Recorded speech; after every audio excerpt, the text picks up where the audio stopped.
morning. How's everyone? Hi. My name is Valerie Voci, she, it. I answer to a lot of names. I work for a company called I'll Monitor. We are a website, digital only, never was print, so we took that big leap for the digital transformation back in 2012. We write about and by and for the Middle East to bring the news from the region to the West. So our biggest customers or viewers are the United States, the UK, France, Canada, Australia, and the Middle East is behind that. So that's a little bit of a long definition. I started in marketing, and sometimes I wonder why I still write so much. It's not that simple. We're a media organization, we're global. There we go. What I'm going to attempt today, I'll tell you a little bit about who I am and why you should listen to me. What is I'll Monitor? I'm going to show you a really interesting video that I shot. How do we use Jahia? That's why we're all here, right? We're customers, we're partners. So how do we use Jahia? How do we find Jahia? And what are we doing moving forward? What are our near-term goals? For us, we talk about audience. We're always trying to grow the audience. We're trying to grow them in numbers. We're trying to grow them in reach, in depth into our site. I think we talk about retaining our customers. You have an incredible retention rate. I'd like to get close to that. And how did we collaborate with Jahia to extend the capabilities? We're going to talk a little bit about personalization. I can show you what we're doing now and what our plans are for the near future, this quarter and first quarter next year. What will our personalization look like? And then we talked yesterday, I added this, we talked about integrating with other software, which is something really key that I love about Jahia, that we have really easily, and I'm not a technical person, I have strategy in my title, not technology, but we've integrated a lot of interesting software very easily with APIs, so it's made my job much easier. So these are kind of funny. My photo editor did this. Why should you listen to this woman? I live in Washington, D.C. I march a lot. I'll just say that there. I like to travel. I don't know if you are fans of Twin Peaks, but this summer I got to the falls where the beginning, opening of Twin Peaks. She's dead. I bought a new puppy. You should all know that. Love my new puppy. His name is Hugo. It's my first boy. And I like to hike. This was in Iceland a few weeks ago, and I belong to a global hiking group. But really, you probably want to know who I am as far as data, technology, marketing. I started out in marketing research for a telecom firm. I went to a company called Telecommunications Reports. I created the first online website for newsletters back in the very old days of the web. From there, I went to publish a site called NewsBytes News Network. We predated CNET. We wrote about Apple. We wrote about IBM. One of our funny headlines was IBM going to call their next product popcorn because they were using a lot of snack food names. From there, I went to Washington Post, to the dark side, WashingtonPost.com. We used to call it Dark Star, when they were spending a lot of money, when we didn't really understand that the internet didn't have to be free, that we could charge for content. And then I went to The Economist, and I worked for CQ Roll Call, so I know Stefan, somewhere, who spoke earlier. And so most of my career, I've worked with paid content and free content. And I've worked a variety of jobs from sales to marketing, to head of strategy, to digital transformation. I took a kind of sideways jump to a tech incubator at the University of Maryland to learn about the data and that black box. How did what my reporters and editors are writing get onto the web? And that's where I became dangerous. I know enough to be dangerous. Let's see. Whoop. Let's see. I'm going to go. There you go. So one of the first things I did, the company was founded in 2012 after the Arab Spring, and one of the first things I did was I interviewed the founder. So this is a gentleman that owns a big investment company and felt it was very important to launch something like I'll Monitor. In today's world, especially in the Middle East, the issues are getting much more complex. You need to really be able to detect what is going on. I'll Monitor is a platform that can give you angles that you don't see in other media. It gives you the pulse of the Middle East. We have committed to hire an impressive team of local experts to tell our audiences where things could be developing, what could be happening, the trends to watch for, and deliver content that is well-researched, analysis that so often are missing. Laura Rosen, a foreign policy reporter for Al Monitor. In Tel Aviv, Akiva Eldar, senior columnist at Al Monitor Israel Pulse. We go straight to reporter Ali Hashem, who just left Qusair. He spoke to me on the phone. We've reached decision makers in foreign policy. Reporters and media people read Al Monitor regularly. So Al Monitor is becoming a one-stop shop, reaching further audiences and keeping them engaged. Al Monitor has been always crucial, essential. We're hearing voices and points of view and opinions from the region that we don't always get. We have achieved this presence that simply cannot be stopped. The ability at Al Monitor to define all the trends has been absorbed by the foreign policy makers, has been absorbed by the people that are vying for democracy. So we need to widen the dialogue and we need to bring into it the pulse of the Middle East.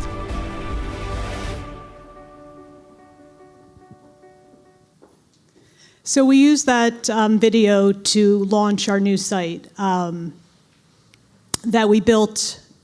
You'll see the front end of it, and then I'll show you how we make it happen using Jahia. One of the things that we do, I said we publish from all over the Middle East. We actually have bureaus in all of the countries and regions that you can see there. All of our writers write in their native language, and that's one of the reasons that we started with Jahia. So in 2012, when they decided to launch the site, we looked for software that would allow us to publish the Eastern languages, the right to left, very easily, and they selected Jahia. And they started on the community platform, and I made some changes when I got there to bring us up to enterprise, to get us a much more robust system. I always like to joke that I use Jahia for my marketing. I write things, I send it to my translators to give me Arabic, Turkish, Hebrew, every once in a while French, in Jahia, and then I cut and paste and put it in my tools because it's really the excellent editor. That's just a side note on Jahia, but that's what I like. One of the things I like about it. So we publish in all these languages. The editors go in, and we've built an interface that really works for us. And some of the things that you're doing in content and media module is going to replace some of the customization we've done, which will be very, very helpful. I could show you around the site, but then we'd have to go back to the web, so maybe we won't do that. We have done localization right now rather than personalization, and we're moving into personalization. So our homepage, we start with editorially selected, these are the top stories you need to know. Oh, thank you. There's our cookie message. That's all right. We don't need the +1. Okay, I wanted to say, so we are also, we have textual content as well as photo galleries as well as video, and they all, this is an embed over here. So what we're doing now is we're publishing what we call landing pages, but they're really localized home pages. Now this is really hard to do.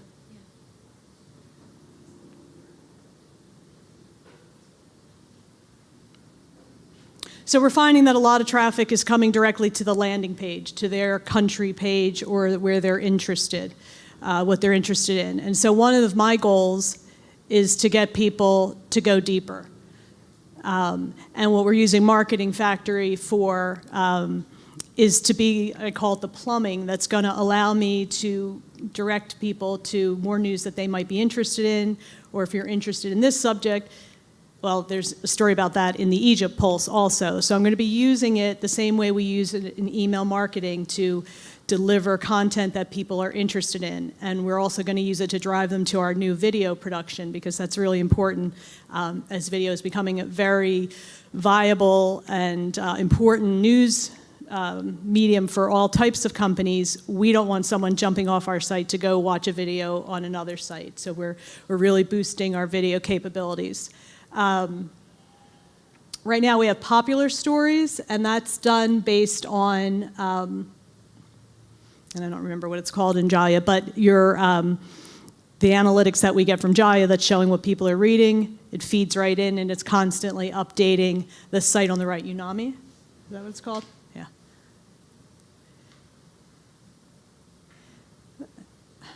Oh, they're blocked. Okay, that's a map. I wanted to show that. That's okay. I'm going to go back to my presentation. Sorry about this. Moving backwards is never... This way? There we go. I'm just going to go back to the presentation for now. Yes.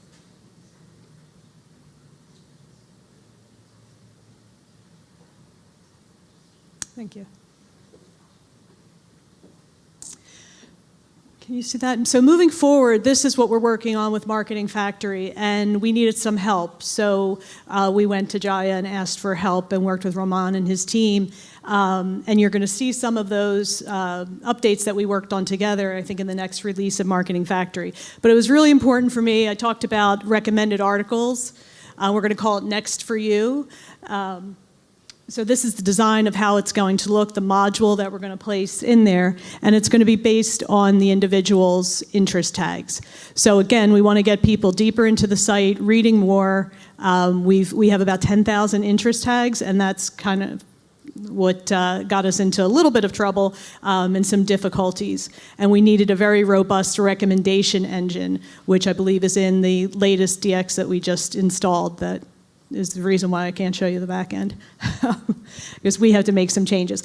But that's how we'll be using personalization. And the interesting thing that we did, I used an email service provider called Sailthrough, and they matched all of our interest tags. So we ported them over. So on the email side, I'm collecting the same interest, and I'm able to kind of piggyback on campaigns, which is very, very important. So if someone prefers to get our information via email, they're going to see the same thing recommended for you. We're going to have the editors think, this is the top 3 stories you should read, but this is what you're interested in. When they go to the site, it's going to be reinforced. They might pick one of the stories, that those same interest tags are picked up by Marketing Factory and displayed. So it's really a cohesive marketing message, which I think is unusual. You don't see that in a lot of the software that you have options to choose. We certainly didn't see it in some of the other content management systems that we looked at when we were upgrading.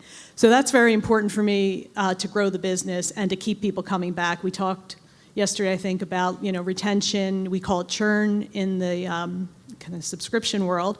The next phase of that will be to actually start creating more premium content based on interest. We have a gut feeling, and we have our Google Analytics, and we have the analytics in Jahia telling us what people are reading. But once we can point them to additional content that they'll be interested in, that's when we're really going to see, what are the must-haves for this group of people, and what else can we create for them. Right now,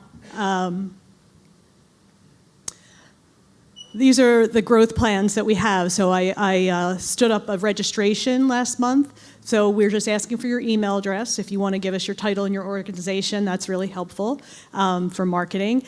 Put up a simple form that's going to go into Marketing Factory, so now we can attach all of the anonymous behavior to folks that are registered. And we put just some of the articles behind registration. We have a data product that talks about the Middle East countries that have influence in the United States being their lobbying efforts. And it's pretty heavy-duty data, and we write analysis around it. We felt that was premium, and that someone should give us their email address in order to receive that information. We put older archives under the registration. We also felt that was important because a lot of our stories reference older content. So that's registration. Now I'm trying to grow it. My goal is to grow it 20%. So we're reminding people in emails. We're reminding them on the site. They hit a wall, and I'll show you what it looks like. It's not ugly, but they do hit a wall if they try to go. We're using Marketing Factory. We're going to personalize, like I explained, recommended for you, next for you. And then we are going to go to subscription. I really am a firm believer that free and paid can live side by side. I think that'll allow us some freedom to have more content that is freely available. We introduce culture content, so the arts and music. Can't really charge for that, but we can sell advertising around it. And then we're testing our video. Since we talked about the stack, I wanted to talk about all the different software that we're using that integrates with Jahia. We're using version 7.2. All right. And that is our content management system. We are using Marketing Factory. Sailthrough is my ESP. We're using a company called Recurly. It's a e-commerce software for subscriptions that's all set up and tested. And we use something called Mapbox, but since we had the ad blocker off, it's a Java-based interactive mapping tool. Really, really cool tool. So we always have a featured location, but what I really like about it is we can create little slideshows. So often some of the areas that we're talking about are not the big cities that everyone knows. And so you have to be really granular, and so we're blowing up those areas and inserting that into the article. One of the cool things that we do with Jahia is I just ask them to please create me another template. And yesterday I heard the term headless. I hadn't heard that before, but I do a lot of that. Where we just kind of shove it in. I need, that's my vernacular. We use a lot of pull quotes now in bigger font size and different colors. That's created and moved into the template. We have a long form template. We're doing a lot of fun things. We're doing a lot of testing. I have a developer, Michael Jansen. I don't think he stayed today. He is in Geneva and's worked with Jahia for longer than I think Monitor has been around. And then I have some offshore developers as well. So this is the registration. So they get to a page, and it's a pretty simple form, and it just tells them, what you're going to get. And I'm trying out a new tagline because I do have a marketing background. So intelligence on the trends shaping the Middle East for the premium product. And then register now. It's really simple, really, really, really simple. I have some pretty pictures after that. Does anyone want to see our back end? I know, where's Fabrice? He gets very upset when I show that. We really customize it so it looks very, very different. But basically, the editors from all the regions go in and they put in, what the stories will be. We have a pitch system where we say what the hook is. I go in and I look at that because it helps me then tell my person who works in media relations, to try to pitch some of our reporters. That's what media does, tries to get them on other newspapers, cable, things like that. So we do that. We say what time of day it's going to be published, who's publishing it, if we need an image, if there's a video to go along with it. I grab hashtags from the keywords to promote on social media. So we really are, there's a lot of us in Jahia using for a lot of different reasons. And we made it very, very simple with a lot of drop downs because these were not technical people using it. Should I take any questions? Do I have time? Yeah. I have 3 minutes. Does anyone have any questions? I know publishing is different than what most of you do, but you see we're still using the tools in the same way. Yes? Any plans on A/B testing for subscription promotion? From Jahia, yes. So I've created some modules that will put up about premium content, a lot of free samples. You have to always do that, gathering more information. One of the things that's interesting, just trying to figure out who our audience is, a lot of people, sign up with Gmail, Hotmail. You don't know who they are. So we started a series of events, and we're going to move them to webinars as well, or online events for people out of the region. And that's when I get the deputy secretary for so-and-so. That's when I get the real title. So I'm trying to figure out a way to do that without making it mandatory, but ask people for their real titles. And then testing different formats for newsletters.